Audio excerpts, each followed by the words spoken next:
Nuggie of Protection activate. All right, so let's do this hot take. Let's get into it. Draconic incarnation. Most of these adjustments are about Dragon Breath, an ability that we think is quite strong but has overshadowed the other caster-based epic strikes and, more importantly, outpaced the intended difficulty of our content. To that end, we're lowering its damage, but are also lowering its AP cost and its cooldown. Other epic strikes are being adjusted as well. Draconic just happens to be first and we're starting here. Dragon Breath is now a 1 rank, 2 AP ability. Dragon Breath damage adjusted to 1d6 plus 5 damage per caster level. Energy Burst now increases Dragon Breath's damage to 1. Right, okay, so the first thing here is what everybody's talking about on the forums is that how that Dragon Breath damage is massively nerfed. I don't think it's actually even a hot take for me to think that this is a massive nerf that's bad for the game. I actually think that it may be a hot take if I were a developer trying to change the meta, but as far as me being a player in the player base, I don't think it's actually a hot take. I think it's a legitimate concern that Dragon Breath is all of a sudden going to do the same damage as like a level 8 spell. So, even if you boost the damage a little bit, we'll see if it's even more useful than something like Delayed Blast Fireball or something as an example. 1d6 plus 10 damage per caster level. Gaping Maw now increases Dragon Breath's damage to 1d6 plus 10 damage per caster level. Dragon Breath cooldown adjusted to 12 seconds. Dragon Breath and Attune the Arcane have swapped places in the tree. Dragon Breath now has its intended max caster level of 20 to match the other epic strikes. All epic strikes should now have a maximum caster level of 20. That's what people are also freaking out about, that it's now caster level 20, and people are like, you're raising the level cap to 34. Why are we getting stuff capped at 20? Yeah, hey Pizza, how are you? I agree. You know, it was definitely like overtuned, and I think that this is a bit of an over nerf. In other words, like they're just basically going to kill the whole Dragon Breath thing. And then that brings up the question, is it then worth it for people to even do ruin builds anymore? Because why go tier 5? It's going to completely alter the meta of a caster, and likely Draconic is going to go away as being like the go-to for DPS. You know, Spread Your Wings is nothing like the wings from Exalted Angel, and they're not making it better. It's really hard to get up there, and then you can only use it once every 15 seconds anyway, whereas Exalted Angel, you can just spam it once every 3 seconds and you get 5 charges on it. Negative damage if you are undead. Spread Your Wings now properly puts all other jaunt abilities on cooldown. Inevitable is now on its own damage channel and should therefore no longer conflict with other damage over time abilities. Fatesinger. Fatesinger's largest adjustments are in how it calculates its DCS for its CC abilities. It's also the first tree in alphabetical order to have its cores adjusted, which means this is a great place to talk about our new core structure for certain destinies. All right, and we're not going to really get into the details of the core structure changes. It's very simple. You can examine this for yourself. They're basically like standardizing the way that hit points and spell points are given out, and they are trying to categorize them as, you know, these trees are martial, these trees are hybrid for like either martial spellcaster or ranged. These are the only spellcaster trees right here, and then Unyielding Sentinel is more of like a tanky defensive tree. I don't know why they didn't call it defensive instead of just calling it Unyielding Sentinel, but it's really just a defensive tree. You take it to increase your survivability. A lot of people use Unyielding Sentinel on hardcore as a great example. Where were we? Right. Do what you're told. There you Fatesinger. go. We've got him. Core abilities now grant plus 15 HP. Yeah, they're where we were. Renamed the Rhythm to Rain to Pianissimo. Renamed Rain to the Rhythm to Rain. DC for Discord abilities, melee ranged, is now 20 plus highest mod plus stun DC. DC for Greatest Shout plus Discord, spell, is now 20 plus highest event whis, CHA plus evocation DC. Strike Accord sonic damage is now 1d6 plus 3 per caster level. Little Bit of Music and Master the Acoustics have swapped places in the tree. Master the Acoustics rank 3 now doubles the sonic damage for all epic strikes in the tree in addition to its original bonuses. Critical threat range of Pluck the String and the sword swings increased from +2 to +4. Arrow of Discord is now an AoE ranged attack, see the AoE ranged attacks thread. Arrow of Discord's bonus damage has been reduced from 30% to 15%, see the AoE ranged attacks thread. Okay, so one of the things that I notice immediately is that the epic strike is only 1d6 plus 3, right? Now, I was talking with somebody on hardcore and they were saying, well, none of the epic strikes aren't made all identical. But what I said to them is, if they're not identical, then why do they all throw each other onto, they share the same cooldown. So technically they are identical. So why is this 1d6 plus 5, but this is only 1d6 plus 3? I mean, we're going to have to see whether or not that even matters, but you can upgrade this if you want to 1d6 plus 10, but people who've tested it out said that even doing that, the damage is still terrible. So I've never thought that the strike of chord sonic damage on live right now was worth using. I know people do use it, but so I don't think that this is going to entice me to use this tree unless I were really trying to take advantage of these stun DCs, or if I were doing like, a bard bot or something. And we'll see whether this AoE ranged attack is even worth getting. My feeling is that probably people are going to go into Shira. Magus of the Eclipse. Magus is the first of the trees to get a more significant overhaul to its structure. The big goal here was to provide more traditional spellcasters a way to better utilize the whole tree. We also wanted to significantly boost the damage of the epic strikes to make them a more attractive choice for damaging spellcasters. Moonlance and Gloom Spear now deal 1d8 plus 8 damage per caster level. Chill Aura is now multi-selected with Flash of the Eclipse, while in your Magus of the Eclipse Destiny Mantle, your cold and negative spells have a chance to blast your target for an additional 1d6, plus 6 damage per character level of the same type as the spell used, as well as applying 1 stack of Shatter Mantle. Each element can only strike once every 5 seconds, tracked separately. Share the Light now requires Chill Aura as a prereq. Null Magic Strike is now multi-selected with Share the Light and moves down in the tree to Tier 3. New tier for where Null Magic Strike was Lunar Studies, while in your Magus of the Eclipse Destiny Mantle, you gain Spell Resistance, Magic Resistance Rating, and Magic Resistance Rating cap equal to 3 times the number of metamagic feats you've acquired. Grand Summoner moves to multi-select with new tier for Lunar Studies, and is now part of the Destiny Mantle. New tier 1 where Grand Summoner was Moon Touched, +2 for 6 Magic Resistance Rating. Rank 3, +5 negative, Cold, Force, and Universal Spell Power. Lunar Imbuement is now, casting Moonlance or Gloom Spear grants you +5 negative, Cold, Force, and Universal Spell Power for 12 seconds, and these spells apply 5 stacks of vulnerability to the enemy struck. All core abilities now grant +1 spell penetration each.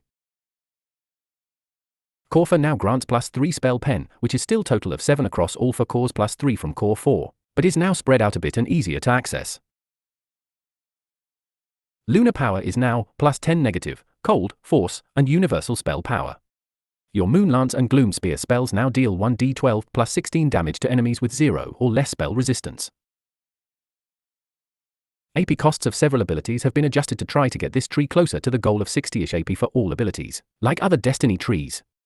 It's still below other trees, but now the margin is less severe. Grand Summoner moves to multi-select with Tier 1 imperceptible casting.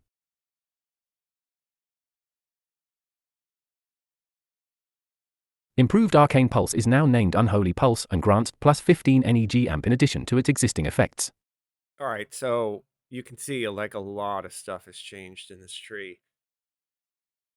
And one of the problems, and I was talking about this with other people too, and it's definitely not a hot take if you look at it from the player's perspective, right? But it seems to be a hot take from the developer's perspective. And this is my idea, right? This is nothing to do with any of these changes or anything that anybody has posted.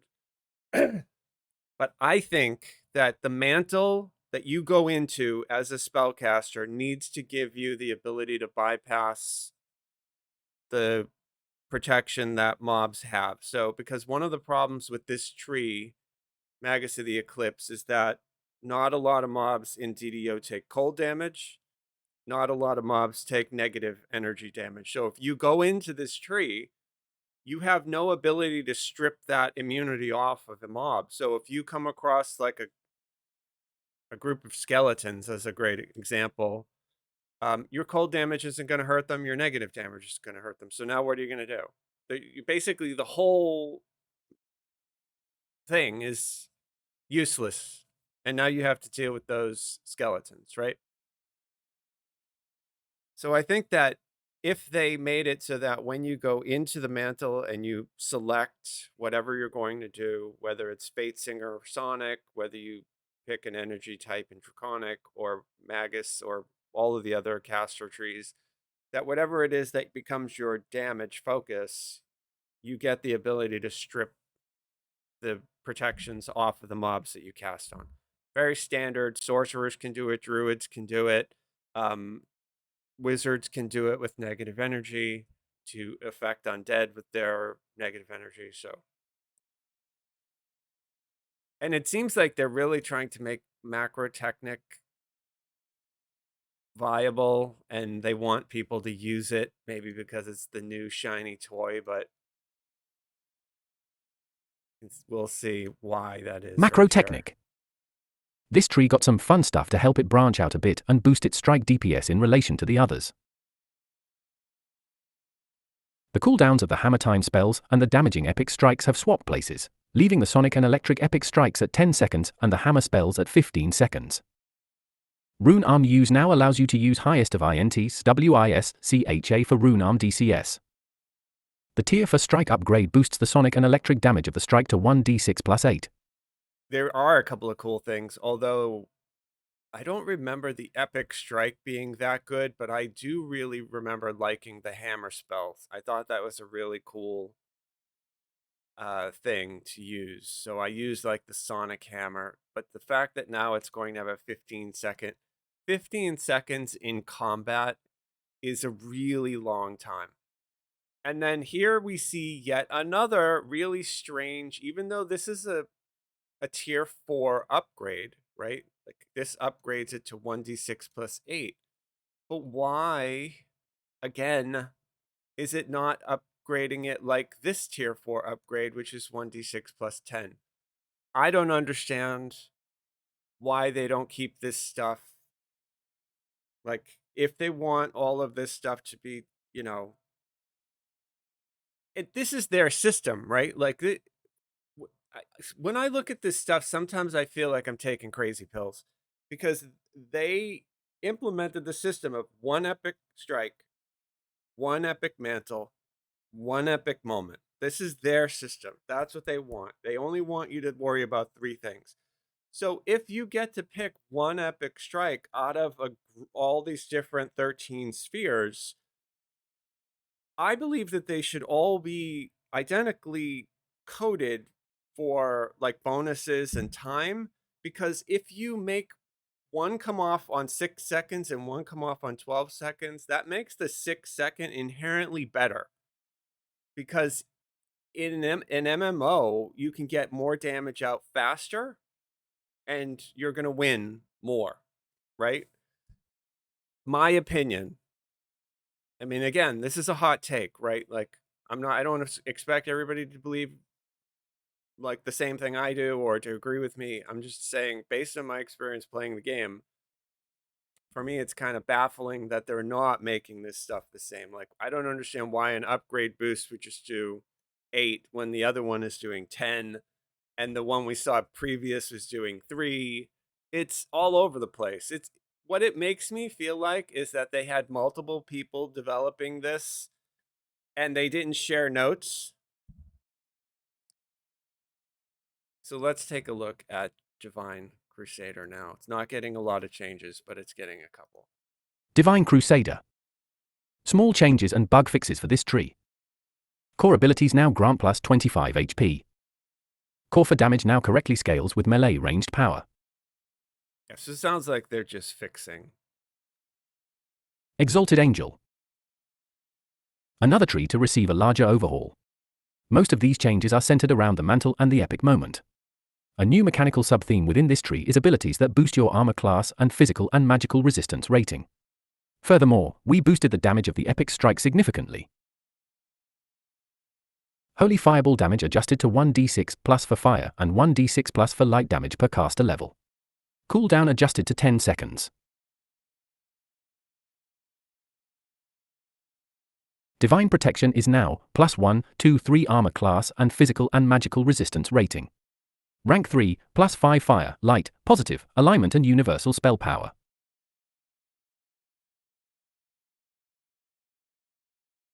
Metamagic Attunement 2 in Tier 5 no longer grants spell power, was moved to Tier 2 Divine Protection.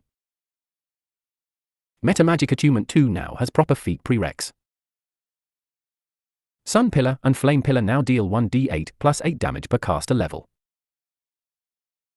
New multiselector with Angelic Form, Wrathful Form, casting a fire, light, alignment, or positive spell causes you to be surrounded by fire and light for 5 seconds, damaging all enemies nearby every 2.5 seconds for 1d6 fire and 1d6 light damage per caster level. This damage will not strike dazed targets unless they are also stunned. Subsequent spellcasts extend the duration by an additional 5 seconds, up to a maximum of 15. This ability ends when you leave combat. Your positive healing spells heal 1d6 extra positive healing per caster level. This has a cooldown of 5 seconds before it can trigger again. Alright, so I literally have no idea what the hell they're doing with Exalted Angel. When I read this, I kind of feel like they're trolling us. So, you guys remember, there used to spawn items that had guard on them. So you could get like Thorn Guard boots, you could get like Fire Guard robes, and basically if a monster hit you, it would do fire damage or piercing damage if you had Thorn boots on. And there's a few items in the game that still have this thing you can get. I think there's like bracers that come from a quest that have like 4 different guards on them that will do damage to things if it hits you, but they removed it from the game because it was buggy. And it doesn't really do anything. And it doesn't scale. It doesn't like, so what you're talking about is like 1d6 fire or 1d6 light damage. Even if it's 20d6, it's not going to be, if a Reaper hits you in an R4, okay, let's say it does 200 damage. The thing's got like 30,000 hit points, right? Or whatever, however many hit points that things have in R4. It's so inconsequential that this entire thing is a complete waste, in my opinion. Now, maybe in actuality, when people try it out and use it, it will turn out to be, I'm completely wrong, and it was a legitimate hot take. But when I see this, I think it's garbage. Especially when you add it to the reality that they're changing Exalted Angel and getting rid of that tick. You know, a lot of people use Exalted Angel now because once you're in the mantle and you get, I think it's core 3, you get a hot on you every 5 seconds. It heals you for all this, you know, and it allowed you to heal the group. If ever, you know, if you were in a raid, it would do an aura of healing. So that's gone, and they gave us this. And it's not a troll. Angelic Form is now, your offensive fire spells deal 1d6 plus 6 bonus fire damage per caster level, and your offensive light spells now deal 1d6 plus 6 bonus light damage per caster level. Your positive healing spells heal 1d6 extra positive healing per caster level. These damage effects each have a unique cooldown of 5 seconds. This is pretty much what was here before, but with slightly different heal scaling and no % chance. Okay, so they're saying that's really not a change. And when I read that, that's basically exactly what the destinies do anyway. Like when I'm in Primal Avatar now on live and I go into Heart, which is the one I usually use, I have a chance to proc extra damage, which is 1d6 plus 6, when I do a fire spell, when I do a light spell, and when I do a heal spell. So this is exactly similar to the Heart Primal Avatar cast. The only difference, the gigantic difference, why Primal Avatar is S tier and this is not, is that Primal Avatar triggers on melee, ranged, or a spell. And if you spec into it, it allows you to share that mantle with any NPC or summoned creature that you have. And then they also proc fire, light, and healing. So that little Heart Guardian that I use when she casts her regenerate, she has a chance to proc this heal boost, and it appears in Primal Avatar as a rejuvenation cocoon. When she does her Firestorm, she has the proc of my Heart Mantle, and when she does her, I think it's the Sunburst is counted as a light spell she does. She also gains the mantle from that. So, and that's true of the, like if I have a cleric hireling like Larafe who's nuking everything with Holy Smite, she's using my mantle. I mean, that's huge if you solo, right? So you would never not want to have that if this is identical, but it doesn't do that, right? Like, so unless they're nerfing that out of Primal Avatar, which I haven't seen because they don't have Primal Avatar fully on this list, it makes me feel like they are because they haven't yet shown the entire Primal Avatar list. I think they want to keep people from pulling their hair out and freaking out, but so let's continue. Chance. Angelic Body is now, while within your Exalted Angel Destiny Mantle, you gain +5 armor class and physical and magical resistance rating, and are immune to natural poisons and natural diseases. Angelic Soul is now, your wrathful form and angelic form now apply consecrated cinders to enemies and consecrated sparks to allies. Consecrated cinders, -5 armor class and physical and magical resistance rating. Consecrated sparks, +5 armor class and physical and magical resistance rating. Again, like what are we talking about here? This is absolute garbage. 5 armor class is only good if you are level 2 in heroics. I mean, maybe if you were stacking and you were a tank and you wanted to get like every last bit of armor class you could get, 5 would be okay, but it's nowhere near being as good as that hot that they took away. So they're giving us a little armor class, 5 PRR, that equates to, I don't know off the top of my head, but I think it's 0.02% damage reduction or something like that. The same thing from MRR, like plus, if it were +50, yeah, that would be great. But +5, that's absolute garbage. And then this is a debuff, basically that's really similar to like Aura of Menace. So anything that's in this, anything that gets these consecrated cinders on them is going to get a debuff to their armor class and PRR. Again, like if you're doing R4s, lowering a monster's armor class by 5 is not going to make it any easier. Lowering its PRR by 5 is not going to make it any easier. If it were -50, yeah, that would be worth it. So from my perspective, this is also garbage. Holy Presence and Angelic Soul have swapped places. Holy Presence is now, while in your Exalted Angel Destiny Mantle, you gain 15% damage absorption to all elemental, fire, cold, electric, acid, poison, sonic, and alignment, good, evil, lawful, chaotic, damage. Blessed Waters rank 3 now also grants +15 magical resistance rating if you have the Font of Life feat. I don't know anybody who used the Font of Life feat. Do you guys use the Font of Life feat? I've never taken it. I don't even really know what it does. I think it just gives you heal amp, right?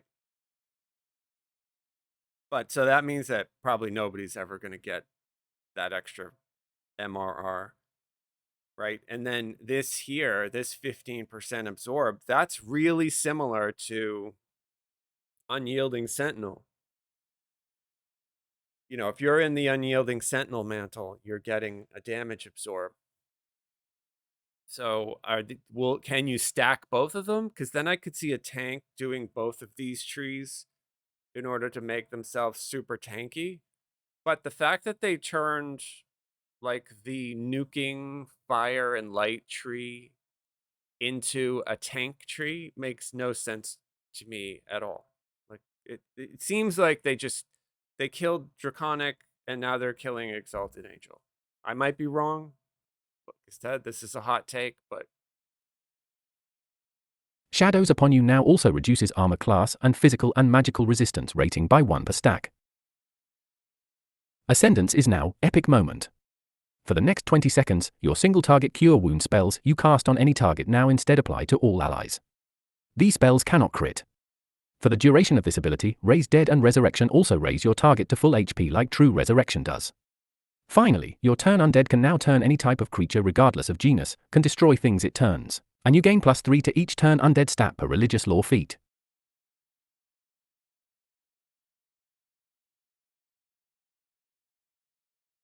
all right, wait. So you hit the epic moment, and then you can turn any monster, any monster, and you have a chance to destroy it. I know the epic moment is once every 5 minutes. It lasts for 20 seconds. So with the high enough DCs on that turn undead, couldn't you just banish an entire raid? Like, couldn't you turn undead now and everything? So everything else is garbage, but this may be something that is like really good. I guess we're going to have to play around with it and see. Can we literally turn anything? And does it work on bosses? Like, could we turn a boss? They probably won't, but I mean, could they actually make a turn undead build like the new meta where you just basically every 5 minutes just banish everything? And then why couldn't a group of 6 people all be clerics just, you know, banishing everything? Especially if you can get it to where it doesn't turn it, but it destroys it. Chain Cure projectile set to ludicrous speed and added homing so it hits your allies more often. Bane of Undeath now allows you to use your character level instead of your class level for turn undead. Delayed Judgment DC scaling is now enchantment. All right, so they basically made it so that you need to have enchantment DCs in order to use delayed judgment, which sounds like a nerf to me because I think it just worked before. I mean, maybe somebody knows, but I think it basically just worked. The other thing in this tree that I think sounds really good, although I'm not sure if people are going to use it, maybe they will, but the chain cure that just like warps through everybody, that's really good. And I'm hoping that it will be something that like we'll play test it and see that it might actually make this tree worth it for a healer. You know, because a lot of healers do use this tree. So right now it's not sure if they're going to continue after this, but we'll see.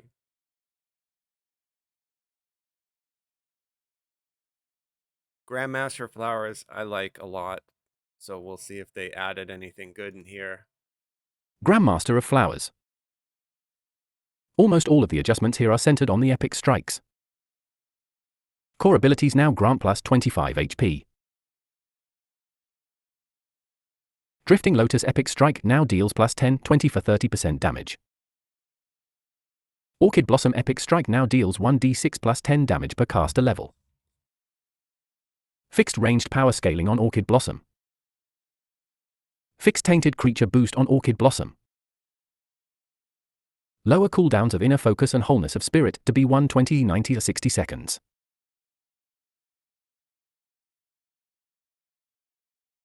All right, so are they serious? Well, I don't know what the cooldown on Orchid Blossom is, but 1d6 plus 10, that's like the best epic strike so far. If you don't have to upgrade that, it's going to boost.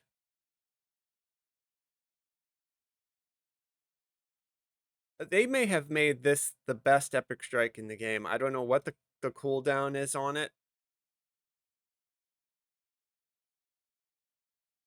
but I know it's force damage, so I don't think anything can resist it. You know what else is great about Grandmaster Flowers? You go into this destiny, this mantle is you're immune to knockdown. So immune to knockdown, and then a force 1d6 plus 10 epic strike.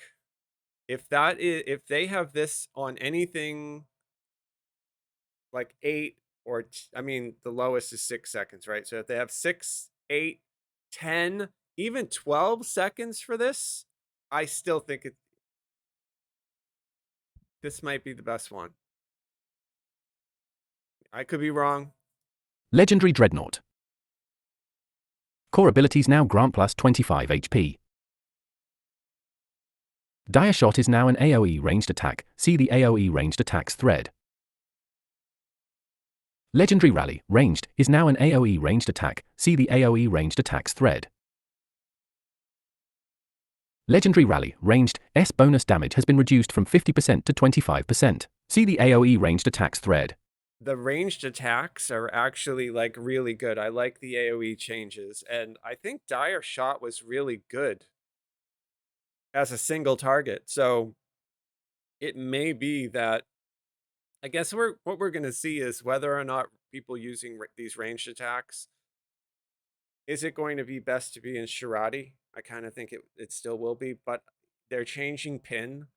They completely nerfed what's it called, last hunt or something like that, final hunt, whatever it is. We'll get there, but they completely nerfed that. So it could be that now people are going to go legendary dreadnought, because Dire Shot, I believe that you can upgrade Dire Shot to add a knockdown to it based on your DCs, like your tactical DCs. So we'll see. Shadow Dancer, in my opinion, we'll read through it, but I can't see anybody using this tree after this, aside from just getting like secondary, like twists of fate, like people might twist in stuff from Shadow Dancer, but I can't see anybody going core 5, because every other thing, every other spell, every other strike is better. Like the ranged strike from Shirati is way better than this range strike from Shadow Dancer, and I think that this Dire Shot is way better than this Shadow Strike. So I don't know. We'll see. Shadow Dancer. Another tree to get a slightly more in-depth overhaul, focused on beefing up the mantle a bit and boosting the epic strike. Core abilities now grant plus 15 HP and plus 25 SP.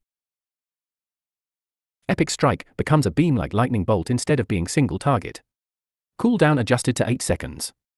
Note, the lightning bolt targeting is not working in this preview. Shadow Mastery Epic Moments activation time has been significantly reduced. 8-second epic strike for this. 8. Weird is now a SLA instead of a spellbook spell, with the same cost and cooldown as it had before. Consumed by Shadow's debuff attack from T5 now also applies Shadow Loss and 3 stacks of darkness to affected enemies. Yeah, so what they need to do, now that they made Weird an SLA, they need to add Weird to the spell book of all the casters in the game so that we all have access to Weird, right? Most SLAs that are actual spells come from spell books that casters have access to, but the SLA makes it so that they can cast it cheaper, quicker, and not burn through all their mana when they're trying to do sustained DPS. My understanding of it right now is that Weird is not being added to spellbooks, and it is only going to exist as an SLA in Shadow Dancer. And again, I can't see anybody going up here to use it, but Mantle T5 upgrade Shadowy Floating VFX and Featherfall moves to the T2 Mantle upgrade, Depths of Darkness. New T5 to replace Greater Shadow Form, Unholy Feeding. On kill, you gain 6 temp HP per sneak attack dice. You also gain plus 10 force and universal spell power, and are immune to pressure plates and bear traps. okay, this is another thing that makes me feel like I'm taking crazy pills, because tier 5, you don't get access to tier 5 until you're like level 30. And 6 temp hit points per sneak attack die. All right, so let's Shadow Strike, ranged, is now an AoE ranged attack. See the AoE ranged attacks thread. Shadow Strike, ranged, S bonus damage has been reduced from 50% to 25%. See the AoE ranged attacks thread. Shadow Strike, ranged, S bonus to critical multiplier has been lowered from +3 to +2. See the AoE ranged attacks thread. all right, we're going to hold off on Fury. So I like the AoE range changes, but like I said earlier, I don't think anybody's going to want to use Shadow Strike, considering the other AoE ranged attacks like Pin from Shirati are going to be so much better. Wild. Most of the adjustments here center on the tree's epic strikes. We wanted to boost Quick Cut to make it a more attractive choice versus Adrenaline. Core abilities now grant plus 25 HP. Right, and what they didn't say is that they're nerfing Adrenaline. Great Leveler now applies a 2-second no-save knockdown against targets who succeed against the 6-second knockdown. Tooltip upgraded to indicate the save is vs the balance skill. Adrenaline's cooldown has been adjusted to 9 seconds. Quick Cut's animation upgraded to use Whirlwind, 2 hits in a 360-degree area. Cutter now always applies to all creatures hit without requiring you to be quick. Quick now always applies to you, assuming you hit a creature. Cutter damage reduced from 4d6 to 3d6 and is now slashing damage, not Bane. Be the Whirlwind now applies to Quick Cutter. I mean, that's a huge change. Things that were getting Bane damage, you can't resist Bane damage. But you can resist with PRR slashing damage. So if the monster has PRR, it's not going to take the damage where it used to take that Bane damage. And whether a Quick Cut is a viable alternative to Adrenaline, I think the cooldown on Adrenaline now, maybe somebody in chat knows. Chat, what's Adrenaline's cooldown now? But 9 seconds for a melee ability. In melee, 3 seconds seems like an hour when you're melee fighting, especially in High Skull Reapers. Primal Avatar, they have not listed all of the changes, which makes me afraid. Here they're only talking about Epic Strike for Carrion Swarm, which we know everybody loves Carrion Swarm because right now it's an S tier Epic Strike, and you can use it if you're a tank, you can use it if you're a DPS. People use it all the time. So we'll see what the changes are happening with it. Avatar. These changes are entirely about the tree's epic strikes. Carrion Swarm DOT damage bug fixed to actually be 1d6 plus 1 per 2 character levels. Carrion Swarm gains a saving throw interval to remove the dot.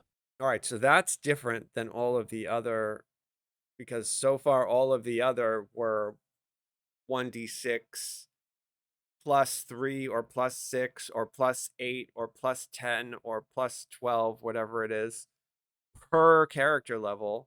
This is only 1d6 plus 2. I'm not sure what it is now, if this is the same. I think this is basically cutting the damage in half from what it is now. That's what it sounds like to me. Spring to Summer AoE damage adjusted to 1d6 plus 6 per caster level. Stormcatcher single target damage adjusted to 1d8 plus 8 per caster level. Dot damage adjusted to 1d6 every 2 seconds per caster level.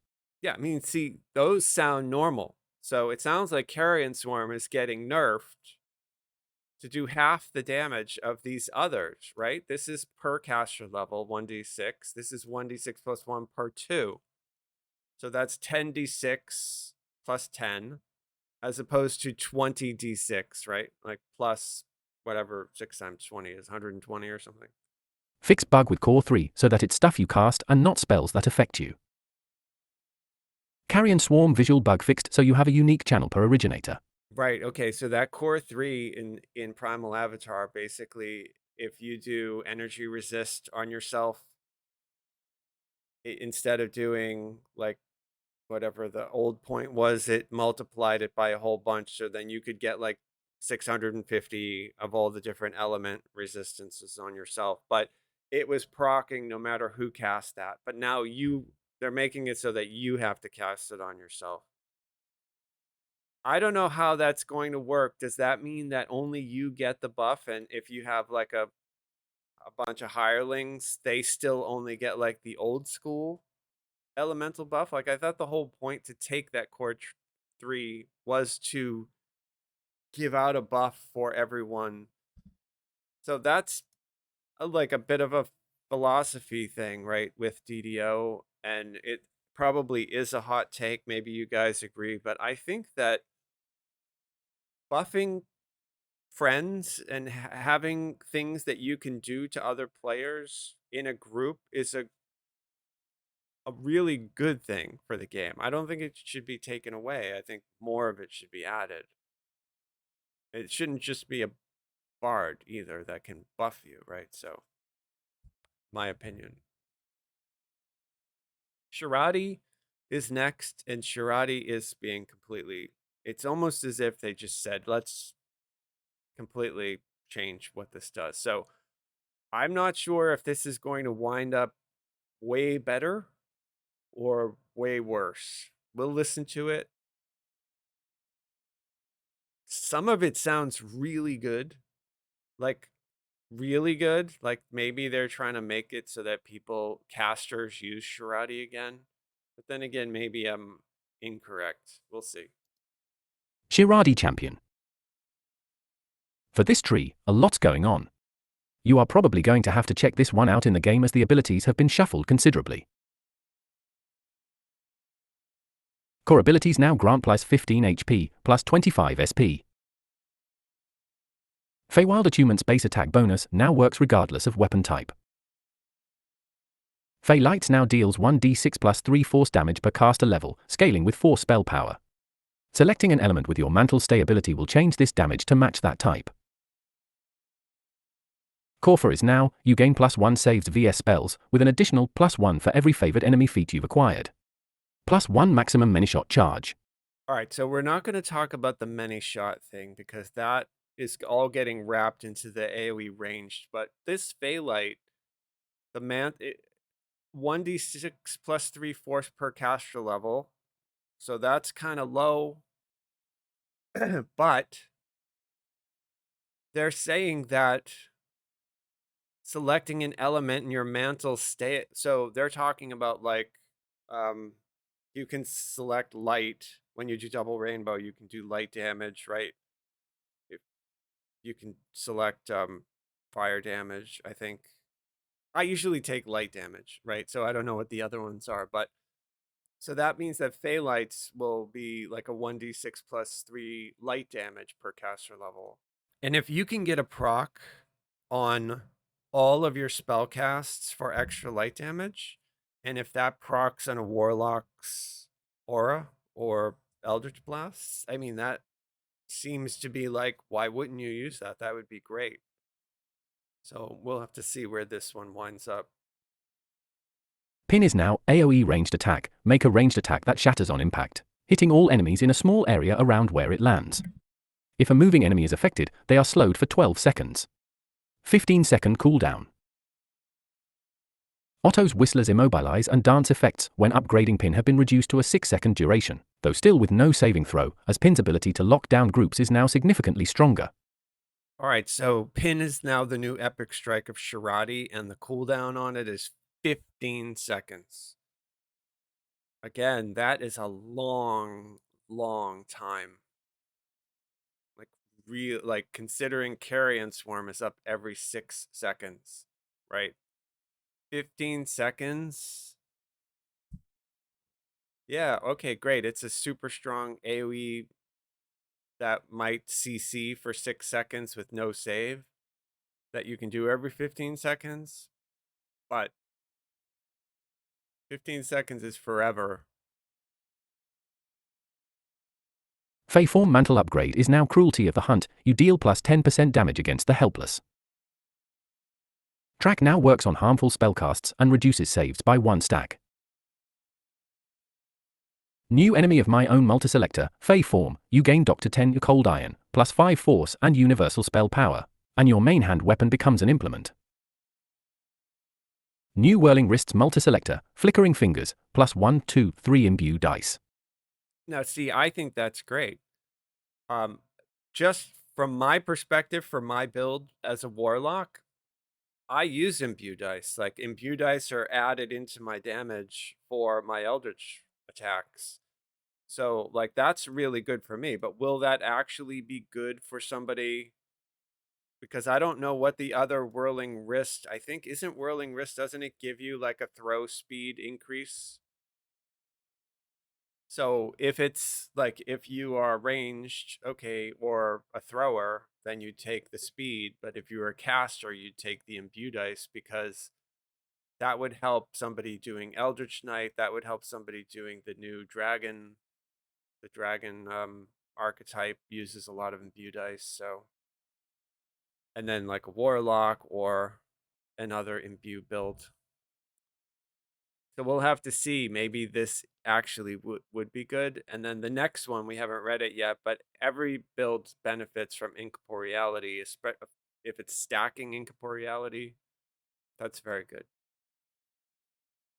New Phase Double Multi-Selector, Fey Presence, plus 2 for 6% incorporeality. Hunt's End is now a ranged attack that deals plus 250% damage and automatically crits. Greater Beguiling Charm has been cut, and Beguiling Charm now has its upgrade by default. Hunt's End and Pin have switched places, with Pin becomes the new Epic Strike. Pin gets upgraded now in Hunt's End's place, and Hunt's End is now multi-selected with a Beguiling Charm ability and is no longer an Epic Strike. Right, and people on the forums are saying that Hunt's End is just completely nerfed and garbage. Even though that sounds pretty good, 250% damage and an auto crit. So we're going to have to see.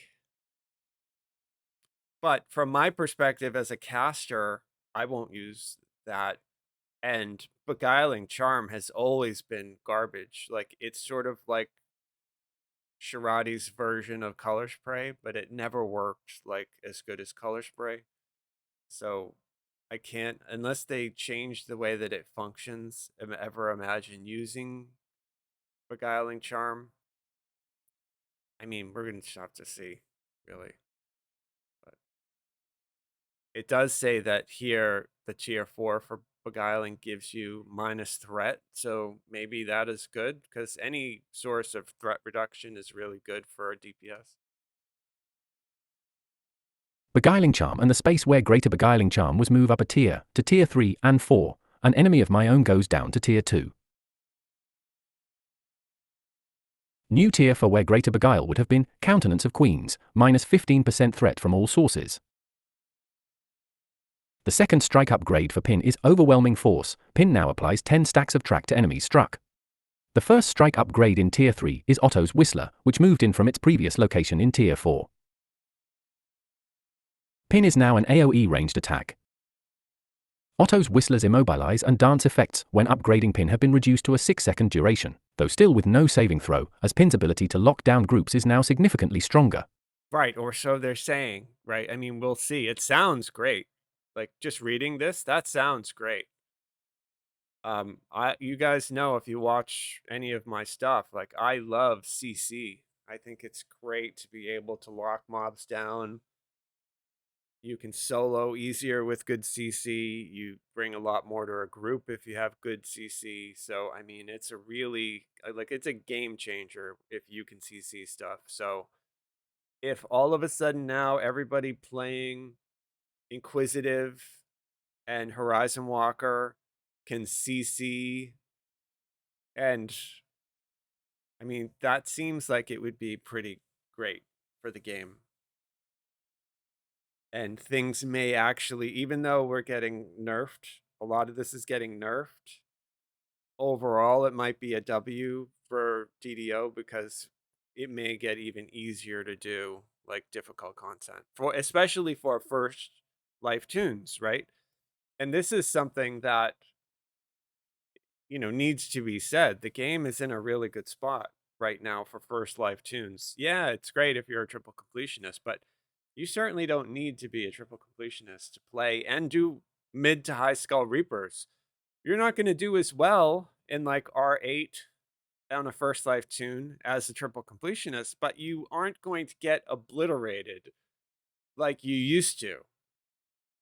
You used to not even be able to contribute at all. Now you can play. It's not easy, but it's and so if you can just roll up a first life tune and get this has no saving throw, right? So that's really good. CC with no save. Yeah. So let's see what they say about Unyielding Sentinel. Unyielding Sentinel. Some fun stuff in here.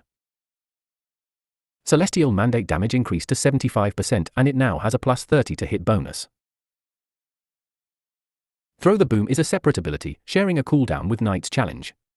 All right, so I can tell you, I know a couple of tanks, and they're really good at what they do, and they've told me that plus 30 to hit is absolute garbage. They said that in order for that number to be meaningful, that they need to have a plus 500 to hit. That plus 30 is just completely useless. So I don't know whether or not the devs take that into consideration.